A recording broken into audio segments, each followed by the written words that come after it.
let's see, I guess we'll do a test update.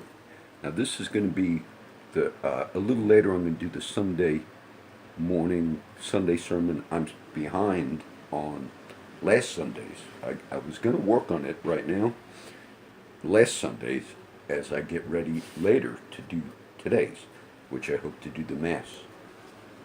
I'm behind because this phone was unfunctioning. Yesterday at about, when I made the video, I guess with my friend Shrek, who I ran into accidentally. It was strange how that happened. John, do you got the dollar? And it's in town. But I turned the phone on today, and the camera, the video would not function, was no longer functioning. Now, I have a better phone than this, which I'm charging right now. But I managed to get this one, you talk for a second. I managed to get this one to work. I do understand that. I know that my computer was like spammed or whatever you call it, because that laptop, in years gone by, I used to have, I'm familiar with how spyware and all that. I have not had something like that on this laptop. That was the first time. Now, being I got it on, it's a little test, and it's a Sunday morning. The scriptures, I'm not going to review them, all of them right now, but some of them are going to be the same from last week. Now, I'm not sure which church I'll go to today, but it'll also give you a little bit of, when people are navigating, like I try to make sure I have the equipment I need, backups. That backup phone has a ton of memory in it, and it really would work a lot better, and it would be very easily for me to use that. But I'm on this one, and that's fine. But that one's a better phone. It's brand new. I have that fixed now. But when you navigate, a lot of the stories you hear are true stories. All of them are true. And when you navigate, much of the sense I got over the years, especially some of the guys that had bad stuff, criminal stuff happen to them. And then I saw the looks on many of them. The few that knew, like I do talk about issues.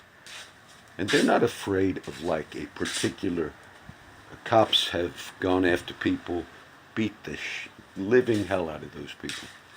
Multiple times, pursuits, and years and years and years and years and years. It's not you're just dealing with, on the street, if I have a problem with a friend, look, they know, look, and I don't look for that. But then you're dealing with people that, I used to go to duty in the morning, and I'm on 24-hour duty at the firehouse. But you're dealing with an element that's a different element, meaning their duty, those who engage in that, criminal cops, their duty is also, they go to work, but then they have a lot of tools, radios, pursuits, follow this, park this, and that's their life. That becomes their life. And much of it I sense, some of the guys knew some of these officers when they were in high school. And when you're in a high school setting and one guy's gonna, and then I realized, I blame the substandardness of the people that are running the show in this city. And so then you have the guys recognized, the ones that are familiar with it. They said, and I used to ask them over the years, I said, why don't you report that? I said, oh, John, they'll be after my ass, and they know. And so it's not just a matter of like a one-on-one. It's a matter of all the damn money that's pumped into that system that empowers that element to be criminal. And so this is not new for me. The way I try to navigate, normally you deal with, I have a certain amount of resources for my taxes and these other things, ministry I do for free. And then you have a whole nother element that you then begin to realize you deal with for life, which is there are certain criminals that are empowered by your finances. They are empowered. They're being paid. And that element is being paid to be criminal. Then you begin to realize I'm working my ass off to pay, now retired, pay the taxes, to funnel it into that department, to pay their incomes, and then to empower them for life, that element. And in any normal society, when you have a rogue element, drug dealing, shooting, connection, just crime in general, okay, the normal way that's dealt with is, okay, this guy's a drug buster, whatever, but when you have them within the department, they're embedded. And so then you deal with a whole nother element besides the normal functioning things that you would deal with. The whole other element is these guys are permanent. There's a few that are permanent, and they're permanent criminals with no intent to uphold law, unless it's like, okay, I gotta stop, give a ticket. And that's a whole different dynamic. That's a whole different dynamic. So I guarantee you that the most of the public, some I think know it, and the ones that do know it and that have seen it, their response normally is never to say anything. And I've seen guys that I know are not wimps, and they're like, John, don't mention my name. And I don't when they ask. And I see them, they're afraid. It's not that they're afraid of a chief's going to get them one-on-one or a cop's. They're afraid of, oh shit, that system. Or that aspect of it is organized crime being financed on a regular basis. And some of the criminal cops, when they get up, they go to work, I used to do radio check in the morning at the firehouse, KBG 633, Kingsville Fire Department, testing radio equipment, my friends, if they watch it. KBG, that was the call station for the Central Fire, and then we'd have PD. We had when the police department in Kingsville called the firehouse, we knew, oh, something's up. But we had like a little thing on of course, the fire phone, we used to have one that was loud, like too loud, because the horn would be right by one of the spots where you'd stand by dispatch and like, oh. But then at night, if the police were going to call you, we just had a little ping on the radio. I'm sure it's changed now, but you'd hear just ping, PD Central, like the lady dispatcher.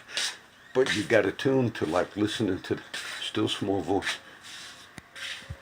And then so I recognized the criminal element that exists in Corpus Christi today, with no intent, because it's sin. It's sin. Whether it's drug dealing, undercover, whatever it is, it's iniquity. That's why when my Christian friends are pastors, they're like shocked. Like the woman commissioner in that one case I covered on, she was so shocked that the cop that she was investigating, Jenowitz, Giorgio, not only, but he had hit out, oh, let's just kill her. And I remember her face. And that's the normal. Obviously, they're all not that way. But that's why when I look at supervisors, this chief or whoever, and I'm like, oh, okay, you gotta, whether it's fire chief, oh, you got department you gotta handle, we're doing the best we can. When you have crime to the level of what you've had in your department, you don't just say we're doing our best. Shit! You arrest criminals. This is what gets me mad. Like the ignoramuses that are running this show down here. I just got to say it. The ignoramuses. So, this is my pet's video. We're going to do some verses in 1 John. I could upload the Sunday thing that I make later, but I'm behind for various reasons. And so I probably won't upload today's. I'm going to make it. I'm not sure what I got to debate with churches because people watch my videos. And lo and behold, I come out of some of them and guess who's I'm on duty today. My job is, oh, you got a shooting on this. A shooting? I'm a cop that's carrying out criminal agenda. I can't be worried about drive-bys. I'm out to carry my personal agenda. But then when I go on TV, Chief Mark Roy, oh, you're doing a bang-up job. Yeah, tell my friends the bang-up job you did multiple times. I could give you so many cases. So that's what you navigate. That's what you navigate. I'm sure some of the foreign officers will be with other pastors doing breakfasts, you know. Oh, brother, how you doing? I actually believe most of the community is deceived. There's an element of you want to believe the best, and then you don't want to believe it could be as bad as it is. Because then you realize, and it's sad because that puts, when I see a cop car, till this day, I don't have the response. I have the responsive, because when they try to run you off the road in vehicles or pull up in vehicles, beat the shit out of people in vehicles, all of a sudden you attach every cop car with that experience. So I never see a cop car, and I mean I see them all the time. Whenever I see them, it makes no difference when. Driving on that left, there they are. Just stay the hell away. Do your job. Just go fight crime. Please, please. I'm going broke paying you damn overpaid salaries. Alright. So this is my test video. Oh, there's so many good. I could give you many good scriptures, man. I got no. But what? The time is fulfilled. The kingdom of God is at hand. Repent. You know, when the kingdom comes, it also comes to shine light. We shine light. No one is perfect, but the purpose of the church is to shine light. My Catholic friends enjoy the Mass today. The verses are going to be from 1 John chapter 4, also from John 15, and the focus is love. Beloved, let us love one another. You know, a true love is not this proverb on it. The bruises of a friend are better than the kisses of an enemy. You don't just say, oh yeah, hey, everything's going fine. No, no. True love says, look, there's a problem. You got a problem.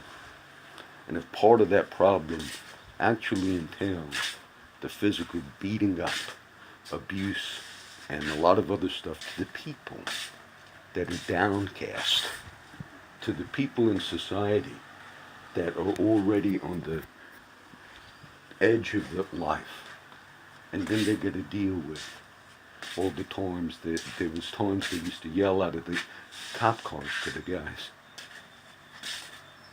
And just keep your heads down, keep walking. You know, they would say that to guys, and they just learned. Some of them just learned. They say, I gotta survive. And they want to put the cuffs on my friend Henry or this, and I think, you criminals, you element are some of the most dangerous criminal element in South Texas. That element, not all of them, but you just can't help to view them all in that light after a period of time. All right, test.